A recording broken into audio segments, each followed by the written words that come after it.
Welcome to Al Hadi Foundation School.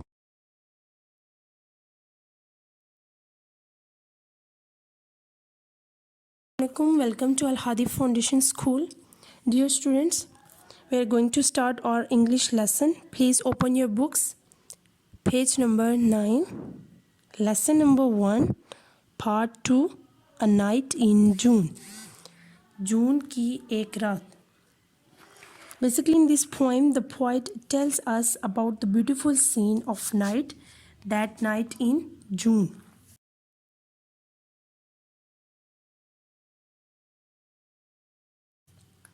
Now we are going to start reading. The sun has long been set. The stars are out by twos and threes. The little birds are piping yet among the bushes and trees.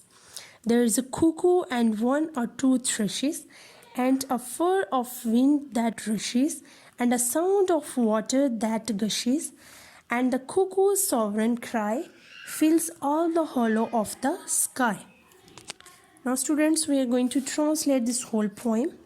The sun has long been set. सूरज बहुत देर से गुरूब हो चुका है. The stars are out by twos and threes. सितारे दो दो तीन तीन के झुरमट में बाहर आ गए हैं. The little birds are piping yet. Piping का मीनिंग यहाँ पे चहचहाना. Yet अभी तक. छोटे परिंदे अभी तक चहचहा रहे हैं. Among the bushes and trees. दरख्तों और झाड़ियों के दरमियान. There is a cuckoo and one or two thrushes. Kuku का मीनिंग कोयल और thrushes छोटी जो चिड़िया होती हैं उनको कहते हैं.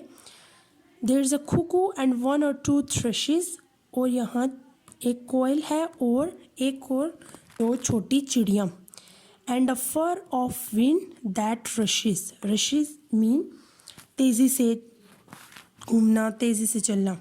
And a fur of wind that rushes. और दूर एक हवा जो तेज़ी से चल रही है. And a sound of water that gushes. और पानी बहने की आवाज़ जो तेज़ी से बह रहा है. And the cuckoo's sovereign cry. Sovereign का मीनिंग शानदार. And the cuckoo's sovereign cry और कोयल की शानदार आवाज़ fills all the hollow of the sky. वो तमाम जो खाली आसमान है उसको भरती है.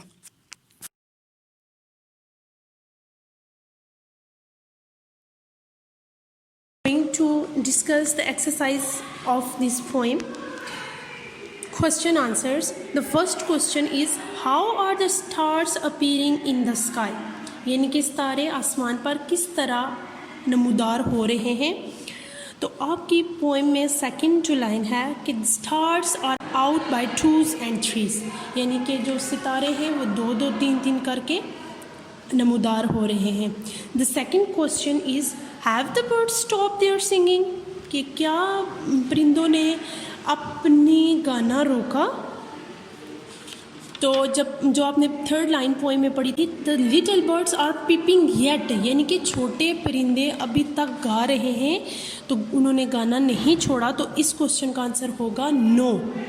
The third question is, where are the little birds, छोटे परिंदे कहाँ हैं. आपकी पोएम में जो फोर्थ लाइन है, that little birds are among the bushes and trees. Question is, what sounds can be heard, कौन सी आवाज़ें सुनाई दी. तो कौन कौन सी आवाज़ें थी. लिटिल बर्ड्स की जो पीपिंग थी उसकी थी, जो छोटी थ्रशेस थी, कुकू थी, छोटी चिड़ियाँ, उनकी आवाज़ें थी. हवा के चलने की आवाज़ थी.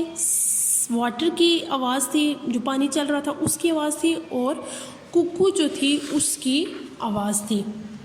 The last question is, what फिल्स the cry, किसने क्या था जिसने आसमान को भरा. तो आपकी पोएम में जो लास्ट टू लाइन्स है उसमें देखें कि the cuckoo sovereign cry fill all the hollow of the sky, कि जो कुकू की सॉवरन वॉइस है उसने इस पूरे आसमान को भर दिया.